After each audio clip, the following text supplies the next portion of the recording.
Hello there, Virgos. Welcome to your tarot reading. So I'm doing the videos out of order. Usually I start with Capricorn and go through all the signs, ending with Sagittarius. But I feel like for this month, I feel like you might have some important messages because that was coming through for Sagittarius, and I did their video, and a lot of messages came out. So I feel like you have something that is important trying to break out as well. Okay, so I'm going to start with your video. I hope that you get this video in time. I'm publishing it, the middle of October, so hopefully you will have a little bit more guidance as we head into the month of November. This reading is for November 2019, and so hopefully you can stay abreast and be ahead of the game when if these messages resonate with you. Okay, what is really interesting is I'm seeing I'm hearing the words change in vessel. Okay, and as soon as that word or that phrase came out, I was taken back to last month's reading where you were that cactus in the pot. I think it was for you guys and for the month of October. I'm seeing a continuation in that imagery because I feel like somebody is taking notice that the plant, the cactus, is getting too big for the pot. The pot is not giving it enough room, and it's wilting as a result of being in a space that is not able to accommodate its growth, right? And so I feel like somebody is repotting the plant, putting that cactus in a bigger pot, and then it has room to grow, and putting it on a table again. And so the cactus is very happy. Okay, so that's the first thing I'm seeing.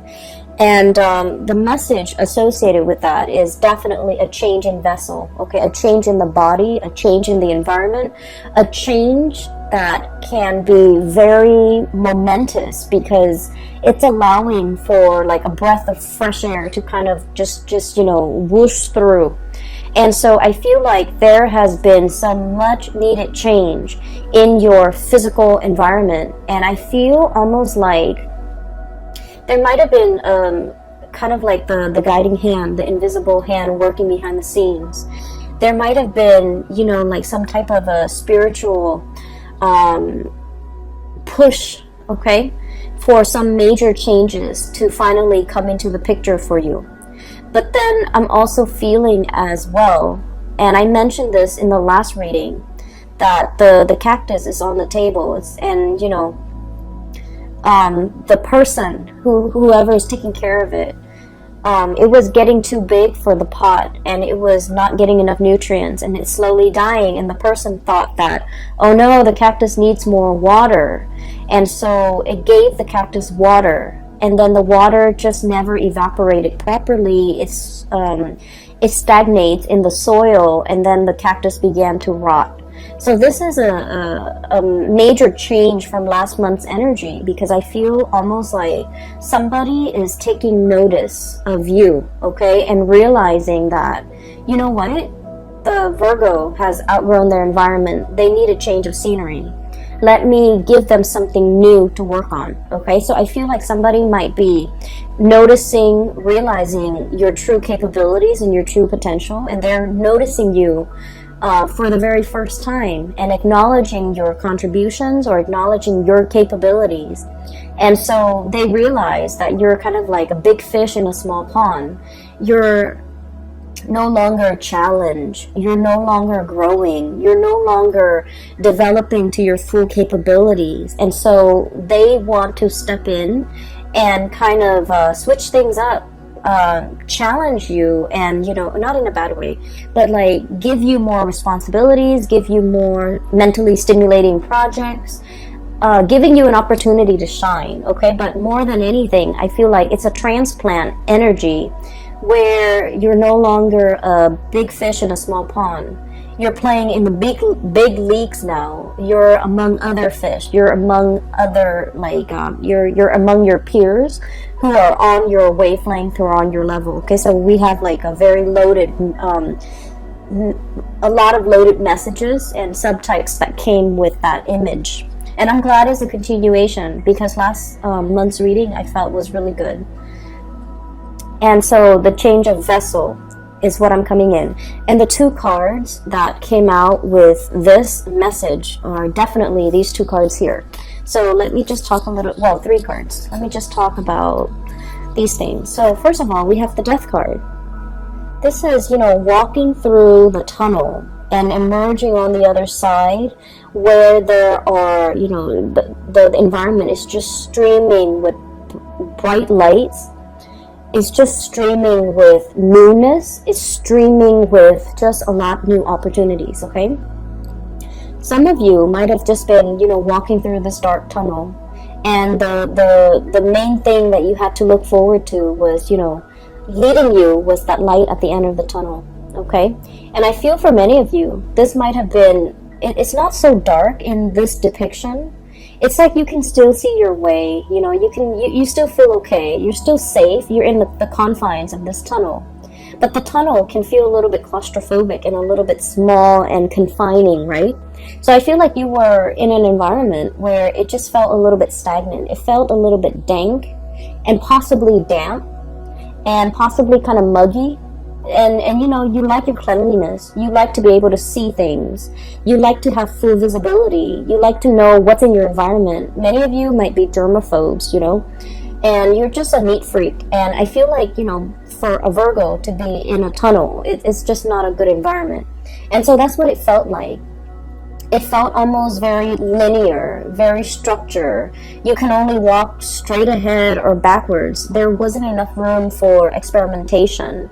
There wasn't enough room for, you know, taking a detour. So the view, the sight, the day-to-day routine was not overly inspiring. And you knew there's light at the end of the tunnel. You knew this is going to come to an end. And you knew this confining space that you've been in is going to open up, and it's going to open up in a very tremendously amazing way, because there's, you know, a lot more light, visibility, freedom, and just room and space at the end of this tunnel. And you've been waiting for it, and it's finally emerging for you, okay? And so this is a lot about, you know, the change in the environment, okay? And then with the change in the vessel, what I have here is the two cards that perfectly depicts this, that image that I saw earlier. We have here the Five of Cups. This is a situation where, you know, the traditional Rider-Waite deck, the Five of Cups is missed opportunities, regrets, things that we should have done, but we, for whatever reason, allowed time to pass us. Things that we should have said, things that we should have invested our time in, things that we should have paid careful attention to. For whatever reason, it slipped under the radar. We say we're going to get to it, we never did. And then the opportunity slips us by, okay? And this is also indicative of a situation where, you know, the cups have already run dry. It's an old, stagnant energy. There's cracks in it. And it's also a situation where, you know, there's a lot of burden, okay? So the four saucers, the four teacups are kind of like stacked on top of this thing, and this thing is fractured. So it's sort of like carrying the weight of a situation. Virgo people are really big when it comes to responsibility and helping others, wanting to be of service to others. And I feel like I guess like the recent year, okay, this could be like the past 4 years, the past 5 years, I feel almost like many of you have come into your own, and you're realizing as well that you're very capable. Like you're more capable than the people that you work with. You're more capable than the supervisor, than the boss, than the people that you take orders from. You're definitely more reliable. And you're also realizing that, you know, I'm such a good worker. Why am I not getting rewarded? Why is more responsibility dumped on me? You know, I should be cherished for my ability to be responsible and get things done and to carry my weight. Why is it that when I do more, I'm given more work, more tasks, more responsibilities? Why aren't other people held accountable for the things that they do? Why am I carrying the burden? Why am I, you know, the workhorse? Why Am I carrying the weight of this situation, this environment? And you know, in the past, okay, and especially for some of you who are young, and from young, I mean, you know, just like you're starting to come into your own, you're starting to learn about yourself. And, you know, age is all relative. So I feel like, you know, when people give you responsibility, give you greater responsibility, or give you tasks, it makes you happy because it keeps you busy, right? And then you also feel like, oh, they're noticing me. They're noticing my potential. They're noticing my capabilities. They're noticing how good of a worker I am. That's why they're giving me responsibility. And in a way, it's sort of like, it's flattering. But then over time, you feel like you're working faster than everybody else. And so you're given twice the work. It's not fair. And many of you are coming to the realization that this is not, I'm enabling a situation. I need to speak up for myself. I need to not, you know, carry the burden anymore. And people need to stop forcing the responsibilities on me just because I'm capable. If I'm not there, what's going to happen? Who's going to carry the burden? How is that place going to survive? And I feel almost like you come into a place where you are practicing loving detachment, okay? No longer wanting to be mother hen, you know, making sure everything runs smoothly. You're starting to detach yourself because you're realizing that you're subsidizing a situation. You're enabling a situation to continue to be unfair. And so there's definitely a change in the guards, a change in the times, a change in your perspective, a major paradigm shift when it comes to what you're willing or not willing to kind of take on, okay? You're in a position where you are picky, and that's great, picky about what you are willing to do, what you're not. You're picky about, you know, what projects to take on and what projects to leave behind, who to work with and who not to work with. And you're coming into that sense of discernment, no longer, you know, wanting to please everybody. You're in a very good position where you have, you know, good bargaining power and you're able to kind of like dictate the rules of the game, okay? And this came about through this sense of like, we're coming here from the Five of Cups. So if you can just imagine if these were cups, right, that were full, but they're all cracked.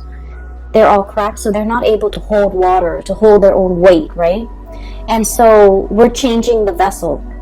We're pouring everything that it was used to be held within these broken containers or cups. And we're switching the vessel. We're pouring it into here. And so I feel like you are redirecting your energy away from this mess, away from this situation that is very burdensome and very tiring and very unfair and unbalanced. You're redirecting your precious stream of gold here, okay? Falling into this cup is wonderful because this is about self-love, self-care. This is definitely as well about, you know, putting yourself first. Doing things that make you happy rather than accommodating everybody else. And Virgo, it's okay to be selfish. You've spent your whole life working for other people. It's time to draw back your energy and take care of yourself and do things that you love. You know, work might be hectic. And if you're just like, I don't want to go to work today. I'd rather go have a picnic. I'd rather go hiking. I'd rather go watch a movie. You know, the work is still going to be there when you get back, right? So take that day off. Do that mental health day. Or, you know, do whatever it is that you feel like your soul and your body needs because you deserve it. So I definitely see here a redirecting in your energy, a refilling or a changing of a vessel, a changing in the way that you do things, a changing in the way in which you preserve and conserve your energy for things that really matter, that are important to you. And I feel like many of you are coming into your own, learning to say no, learning to tell people to back off, learning to tell people to like, I want to say the energy is a little bit like no nonsense, okay? It's almost like the Queen of Swords. It's sort of like, no, you can do it yourself. You know, I can help you, but you can do it yourself as well. So I feel like you're giving people a piece of their mind, because you were in a situation where it wasn't fair, okay? So there is a second message. I'm going to get to it really, really fast. And the second message is very cute. I really like it. Okay, so the second message is, I see this little boy, okay? He's got like a pet cat or something next to him. And he's just kind of skipping with his cat. He looks like he's about 5 or 6, so a very young boy. It's very cartoony. So he's just running, skipping on a dirt road. The cat is, by his legs, and he starts to hear like a dog whimpering or crying. So he walks towards. He tries to find like the source of where the noise is coming from, a crying dog. And then he goes towards this well, and he realizes there's a dog stuck at the bottom of the well, and the well is really deep, okay? So there's no pail, there's no, the drawstrings where you draw up the water. It's not there, so it's not like, and there's no water in the well, so he can't really jump in and save the dog. And even if he were to jump in, he's gonna be stuck. So he's just trying to think, how to get the dog out of there. And I guess this is a make-believe world, so there's no adults nearby that he can come to and ask for help. There's no firemen, there's no animal control, right? So it's just him, the cat, and the dog stuck in the well. And then you kind of see him, this light bulb comes over his head, so he has an idea. And then he like runs off out of frame, and then he comes back with like a hot air with a balloon, okay? And he like ties a rock to the balloon, he tosses it down, and then I don't know how, I didn't see it, when he tossed the balloon down to the well, the dog bites the balloon, the rock comes off, and then the balloon magically lifts this dog out of this well. Okay, so like, it's not supposed to make sense. It is very cartoony. I don't know how the rock fell off. I don't know how the dog is able to grab onto the single balloon string, and I don't even know how that one helium balloon is able to lift a dog. Okay, so it's not supposed to make sense, but it worked. Okay, so I almost feel like there's a sense of magic, and there's a sense of like, let's do it and wish for the best and hope for the best. And once you have that sense of childlike wonder and amazement and creativity and thinking like a child, where everything is magical, where the laws of physics and the laws of the real world don't apply. Once we start to train our mind to think in that way, where the possibilities are endless, we start to see a lot of magical things happen. We start to see a lot of problems resolve on their own. And we start to see that whatever we have boxed ourselves into, whatever, self-sabotaging thoughts, or things we tell ourselves, oh, it's not going to work because it defies logic, or it's not going to work because I don't know how it's physically possible. Once we let go of those thoughts that really hold us back, we can implement a lot of good changes, we can solve a lot of problems, and I feel like we can, make great strides, because we're letting go of the self-limiting belief. Okay, so this is a month where I feel like the universe is really urging you to kind of like shut down that adult brain. Okay, stop thinking about like the negatives. Stop dwelling on the negatives. Stop dwelling on the problems, and think a little bit more outside the box.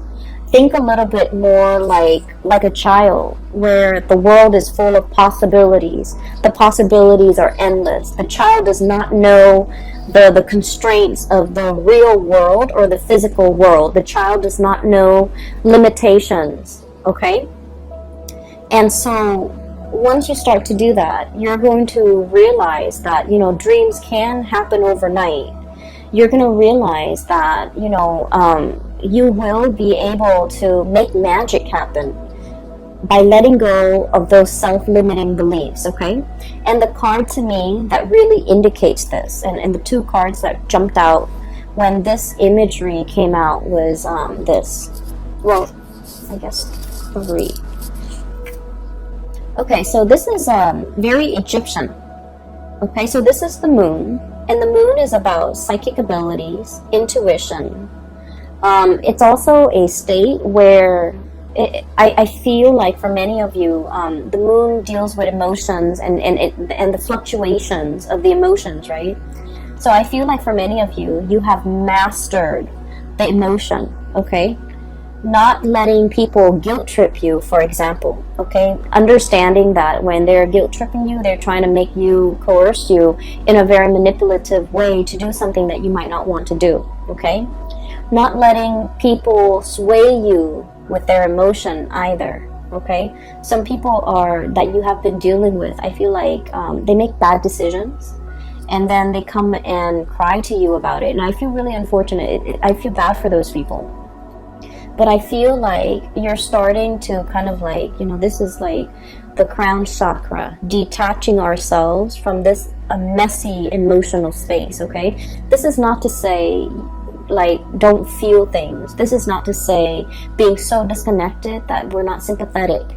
This is more to say learning to compartmentalize, learning to check your emotions at the door, learning not to let your emotional state cloud your judgment, learning not to let your emotional reaction to a certain person kind of like bias the way in which you interact with them. Does that make sense? So I feel like this is a mastery over the emotion, and I'm getting somewhere with this because I feel like this is a card that is very Egyptian in its symbolism, okay? So we have here a god, okay? Possibly the god of the moon, god of intuition, god of secrecy. And I feel like the way this card came out, it's very powerful. It's basically somebody who knows how to work with the elements. It's somebody who knows and understands human nature. And it's somebody who knows how to, harness the energy of the tides, harness the energy when it comes to divine timing in order to make dreams happen. For many of you, I definitely feel like you have some spiritual guidance helping you behind the scenes to push things for you. And I feel like this message is coming in to tell you that, if you find yourself at the bottom of that dry well, there's going to be, somebody coming in, tossing you a balloon to lift you up, okay? So for those of you who have been, if you have been dealing with depression, if you have been dealing with a situation where you're just like, when is it going to end, okay? If you find yourself in a dank, dark place and you're just like, I need a helping hand, it's going to come into the picture to rescue you, okay? So I do see a change in environment, a change in the vessel, and the time is coming, okay? So we have a really powerful card here that indicates that. And what else is coming through is, this is the limitations, okay? This is the Four of Wands in the traditional Rider-Waite deck. It's celebration, family, happy home. But in this deck, it is about restrictions. Restrictions that don't really have any bearing in the real world, okay? Restrictions that we impose upon ourselves. It's a situation where somebody hastily slapped something together and called it a day. And then the person that comes in after them are just like, oh, this is the way it's been done in the past, so let's do it in the future. And they didn't take the time to realize that this was very sloppily slapped together. It doesn't really hold weight. It doesn't really doesn't serve as awning or coverage for anybody from the elements, right? It was just not done very well, and yet they're just like, oh, that's the way it was done in the past, so that's the way we're doing it now. Not questioning what came before, not questioning what needs to change, taking and accepting the status quo. And the four energies deal with stability. It's like the four legs of a table. If the four legs of the table are of equal length, the table doesn't wobble, right? So in a way, it's very stable, but it can be very, very rigid. So I feel like there's a situation here where you're kind of forced to uproot, okay, that cactus is coming back. Uproot, transplant, fix, break out of the status quo, or like put yourself in a different situation, or like this environment is no longer serving you, so it's time for you to find something else that is a lot more stable. Okay, so I feel here that imagery with the divine sense of timing, and then also a helping hand, to be able, like, that's going to be coming into the picture. Okay, so you have some really strong spiritual guidance from behind the scenes. Okay, the other thing that I'm sensing, so those two images aside, I feel like they have covered sufficiently the first row, and so we're talking about the second row now. This is your energy here, King of Pentacles. Okay, you can be male or female, it doesn't really matter. This is a card that spells to me raw power. Okay, elephants are very regal creatures. Okay, they live into old age. They have a really long lifespan. I believe they also have the same gestation period as humans, if not like a month longer. So I don't remember if it's 9 or 10 months, but they have, or maybe it's more. You know what, I'm a little bit curious, so give me just a moment. Let me Google that.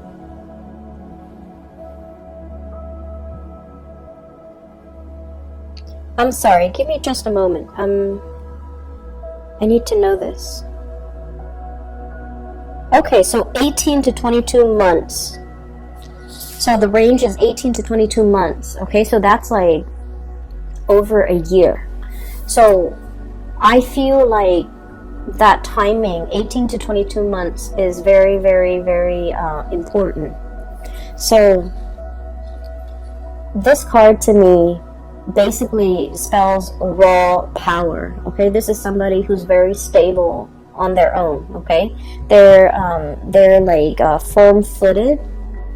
They remember everything. They have a memory of an elephant. They don't forget.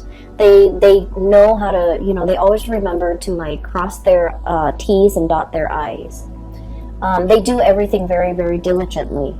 And so I feel like this is a card, this might be your spirit animal, but what I feel is there's the third eye activated as well. Okay, this pentacle covering the third eye. And I feel like for many of you, you're at a point where you know how to make money. You might be swimming in money. You might you might be able to like quickly scan out ideas or come up with things that can, help you build a large empire, to help you build resources, or you have an eye for detail where you can scan your environment and know what is valuable, or even like find resources in a space that is lacking in resources. Okay, so some of the jobs that came out with this card that might be suitable for you is especially like procurement. Okay, if you're like securing services and goods for an organization, for a company, maybe even for the federal government, you know how to spot a good deal. Okay, and then another thing that comes out is like an antique dealer, being able to spot something of great value that other people overlook. But overall, this is just about, being able to generate a lot of resources, being able to spot a good deal or be able to spot a good opportunity when it comes to income generation. Okay, and I feel here we have the Ace of Wands, and the Ace of Wands is, a new project, something that really stirs our passion, something that really makes our soul sing, and something that really makes us feel alive. Okay, so if you've been kind of like fumbling around walking through this tunnel, there's something that's really lit up at the end of it. Okay, with this Ace of Wands, it indicates to me major things happening as well in the springtime. It also indicates to me as well a lot like a new project that promises a lot of stability. Okay, I'm seeing for many of you, this is a revisiting, because that elephant never forgets. Coming back to a situation that you thought might have been done with the Five of Cups. Okay, it might have been done and over with. Now getting a flashback, getting a resurgence, getting a revival in that situation. For many of you, this could be somebody finding their way to come back to you, okay?